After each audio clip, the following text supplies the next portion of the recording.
अस्सलाम वालेकुम जी, आपका होस्ट सैयद अहमद अली जाद आपकी खिदमत है। हमारा यूट्यूब और फेसबुक चैनल ये है पाकिस्तान देख रहे हैं लाखों करोड़ों मुस्तफ़ा सल्लल्लाहु अलैहि वसल्लम और आले मोहम्मद पर अहद सीमा वाला जो मामला है वो इस वक्त मेरा ख्याल है एक ऐसी हड्डी बन गई हुई है, निगलेंगे तो नुकसान है, उगलेंगे तो बेइज्जती है। तो मामला बहुत एक लेवल या एक हाइप क्रिएट कर गया हुआ है और इसमें बहुत सारी वजाहती बयान है, मगर उन वजाहती बयानों के ऊपर जिनके ऊपर वजाहती बयान थे ना उनके इस्तीफे आने शुरू हो गया। खबर है कि नहीं?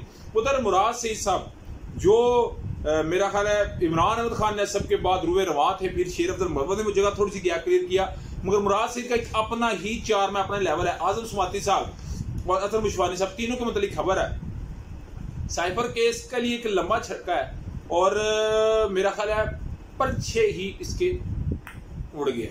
ये केस मैं आपको गारंटी दे रहा हूँ कल तक मुलतवी हुआ है, मगर मिस्टर सुलेमान सफदर साहब यकीन करें मीडिया की जिंदगी में बंदा बनता, मगर लगता है वो जितनी देर वो बैठता है वो इसी चीज को पढ़ता है। एक जबरदस्त किस्म का वकील जिसका नाम मिस्टर सुलेमान सफदर साहब, उसके मतलब बताऊंगा। सबसे पहले जी पेशावर हाई कोर्ट के इलेक्शन ट्रिब्यूनल ने मुराद सईद, आजम सुवाती, अजहर मुशवानी तीनों को सेनेट इलेक्शन लड़ने का जो है वो अहल करार दे दिया, मगर मुराद सईद साहब डेफिनेटली एक सान्या होता है, उस सान्या के बाद से लेकर जितनी इमरान खान साहब की गिरफ्तारी होती है वो रूपोश है। आज तक मंजरे आप पे ने जवेद चौधरी साहब ने बड़ी सारी उनकी एग्जिस्टेंस की कुछ उनकी एग्जाम्पलें दी, उनके कुछ जेस्चर दिए, मगर वो काबू ना आए। तो आज इलेक्शन कमीशन में सॉरी उनके जो वकील है मुराद सईद साहब के, वो Peshawar high court election tribunal में जस्टिस शकील साहब के सामने पेश हुए। तो उन्होंने सवाल किया, जो अपोनेंट थे ना यानी कि जो हुकूमत रियासत है, उसने ये बात कही इलेक्शन कमीशन की तरफ से कि जी मुराद सईद साहब ने जो साइन किए हैं, मुराद सईद साहब ने जो डॉक्यूमेंट्स दिए हैं, जो तजवीज़ करी था, ये मुराद सईद साहब का खुद नहीं है, साइन भी उनके नहीं है। तो वकील ने इन शार ये बात कही, उन्होंने कहा जी जिस दिन मुराद सईद ने सिग्नेचर किए थे उसकी वीडियो मौजूद है, RO रिटर्निंग ऑफिसर को हमने ये वीडियो दिखाई थी, मगर उसके बावजूद उन्हें इश्तिहारी होने के नाते नाअहल करार दे दिया गया। अदालत ने कहा जी कि अगर हम उन्हें अहल दे, जमानत की बातचीत चली ना, तो मुराद सईद साहब के वकील ने कहा आप अभी उनकी जमानत दें, 5 मिनट मुझे गिन के दें, मुराद सईद साहब को आपके सामने पेश करूंगा। इसका मतलब मुराद सईद साहब पेशावर के किसी इलाके में है, उन्होंने कहा जी वकील ने अगर मैं 5 मिनट में पेश ना करूँ तो मैं वकालत ही छोड़ दूंगा। मगर सबका फैसला महफूज हुआ। फैसला महफूज होने के बाद मुराद सईद, आजम सुवाती और अजहर मुशवानी साहब जो है मीडिया सेल चलाते हैं तहरीक साहब के, तीनों को अहल करार दे दिया गया।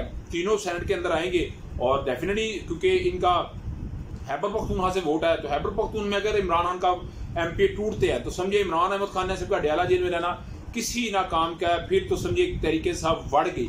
मगर ये तीनों मुझे नजर आ रहा है कि ये सेनेट के अंदर आएंगे। वो बात की सूरत है कि वो किस तरह होगा, मगर डेफिनेटली आपके साथ मैंने बताना था।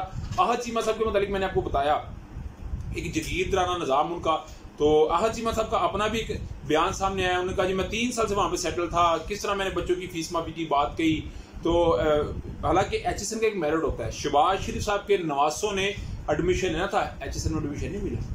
HSN में इमरान अहमद खान नजी साहब जो है वो क्रिकेट टीम के कप्तान थे, फिर जो थे गुलाम इसहाक साहब जो थे वो थे, यहाँ मना चट्टा, यानी कि इनके तल्लुकात HSN से बहुत सारे लोगों को निकलते हैं। मेरे एक जानने वाले के अजीज के HSN में पढ़ते हैं, तो एक बड़ी मेरा ख्याल है हाइप का नाम जो है वो HSN कॉलेज है। तो HSN के जो माइकल साहब है उन्होंने इस्तीफा दिया और वो चले गए। उसके ऊपर गवर्नर साहब का भी बयान सामने आया, अहद चीमा का बयान सामने, मगर जिन्होंने वो प्रेस कॉन्फ्रेंस की जिनका नाम अतात वज़ीर इत्तलात, उन्होंने अपनी बात क्लियर की कि जी बोर्ड ने उनकी फीस को वापस किया है। तो बोर्ड के जो है ना मेंबर मेन बाबर अली साहब उनका नाम है, उन्होंने भी सेम अपने प्रिंसिपल जो HSN कॉलेज का उनकी तरह उधर बनाते हुए कि सियासत को HSN में नहीं आना चाहिए, तो उन्होंने भी रेजिग्नेशन दे दिया। मेरा ख्याल है अहद चीमा साहब की एक मामला हाइप है, मगर क्या किया जाए, मैंने आपको पहले कहा सिस्टम शरीफ खानदान के पास है कि जिसकी बुनियाद के ऊपर वो बड़ा कुछ कर देते हैं और बड़ा कुछ हिला के जुला के अपने मुताबिक सीटों को लेके आगे चलते हैं। और आपने देखा भी है साइबर केस का मामला, मगर इससे पहले तहरीक साहब के तर्जुमान ने आज एक अहम मीटिंग का बता दिया है कि जो 30 मार्च को एक जलसा होगा, उस जलसे के लिए पूरी तैयारियां हैं। और हम जैसे यूरोपीय यूनियन ने हुकूमत से कहा है कि आप ये जो बड़े पैमाने पे इलेक्शन में धांधली हुई है इसको मंजर आम पे करनी, तो फिर हम सुप्रीम कोर्ट में दरखास्त करने जा रहे हैं। ये पाकिस्तान की तारीख का पहला इलेक्शन होगा कि जो पूरी दुनिया में जिसका डंडोरा पीटा जा रहा है। मगर उधर जी cipher case mister Suleman Safdar साहब, मियां गुल हसन रोग साहब और चीफ जस्टिस आमिर फरूक साहब, चेयर से पीछे हटते हैं, माथे पे हाथ रखते हैं, पसीना साफ करते हैं और पूछते हैं कि असल ट्रायल कोर्ट में मतन क्या था। ना प्रोसिक्यूशन को मतन का पता है, ना जज सबको मतन का पता साइफर का, तो साइफर पे सजा कैसी हुई? उन्होंने कहा ये क्रिमिनल केस है, मफरूजों पे बात नहीं करनी, इसको हमने ठीक तरीके से डील करना है।